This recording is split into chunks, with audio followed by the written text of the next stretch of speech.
திட்டமிட்ட குற்றக்குழு உறுப்பினர் கணேமுல்ல சஞ்சீவ கொலை செய்யப்படுவதற்கு முன்னதாக வெளிநாட்டில் மறைந்திருந்து இந்த குற்றத்திற்கு தலைமை தாங்கியதாக கூறப்படும் திட்டமிட்ட குற்றக்குழு உறுப்பினரான கமாண்டோ சலிந்தவுடன் கமாண்டோ சமிந்து வாட்ஸ்அப் மூலம் பல செய்திகளை பரிமாறிக்கொண்டமை தெரியவந்துள்ளது.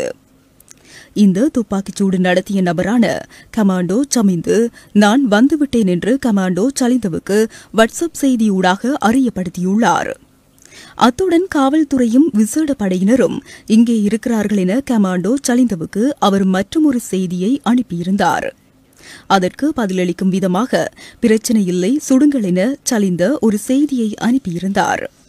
அதே நேரம் துப்பாக்கிச்சூடு நடத்திய நபர் கடுவலையிலிருந்து கொலைக்காக புதுக்கடை நீதிமன்றத்திற்கு வந்த நேரத்திற்கும் கொலைக்கு பின்னர் புத்தளம் பாலாவி பகுதியில் அவர் கைது செய்யப்பட்ட நேரத்திற்கும் இடையில் வாட்ஸ்அப் மூலம் அவர்கள் இருவருக்கும் இடையே சுமார் 100 தொலைபேசி அழைப்புகள் பரிமாறப்பட்டதாக விசாரணைகளில் தெரியவந்துள்ளது.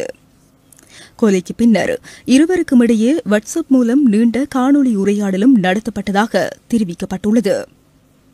இதேவேளை கணேமுல்ல சஞ்சீவ கொலை சம்பவம் தொடர்பில் கைது செய்யப்பட்ட 2 சந்தேக நபர்களும் எதிர்வரும் 7ஆம் தேதி வரை விளக்கமறியலில் வைக்கப்பட்டுள்ளனர். இந்த சம்பவம் தொடர்பாக கைது செய்யப்பட்ட அதுருகிரிய காவல்துறையின் கான்ஸ்டபிள் மற்றும் துப்பாக்கிச்சூடு நடத்தியவரை கடுவலையிலிருந்து கொழும்பு நீதவான் நீதிமன்றத்திற்கு அழைத்து வந்த சாரதி ஆகியோரே விளக்கமறியலில் வைக்கப்பட்டுள்ளனர். இதனிடையே கணேமுல்ல சஞ்சீவ கொலை தொடர்பாக கைது செய்யப்பட்டு துப்பாக்கிச்சூடு நடத்தியவர் மற்றும் வேனின் சாரதியை 90 நாட்கள் தடுப்பு காவலில் வைத்து விசாரிப்பதற்கு பாதுகாப்பு அமைச்சு அனுமதி அளித்துள்ளதாக பதில் காவல்துறை மா அதிபர் பிரியந்த வீரசூரிய நேற்று தெரிவித்தார். இதேவேளை கணேமுல்ல சஞ்சீவவை பூச சிறைச்சாலையிலிருந்து கொழும்பு புதுக்கடை நீதவான் நீதிமன்றத்திற்கு அழைத்து சென்ற சிறைச்சாலை அதிகாரிகள் மற்றும் காவல்துறை விசேட அதிரடிப்படை அதிகாரிகளிடமிருந்து குற்றப்புலனாய்வு திணைக்களம் வாக்குமூலங்களை பதிவு செய்துள்ளது.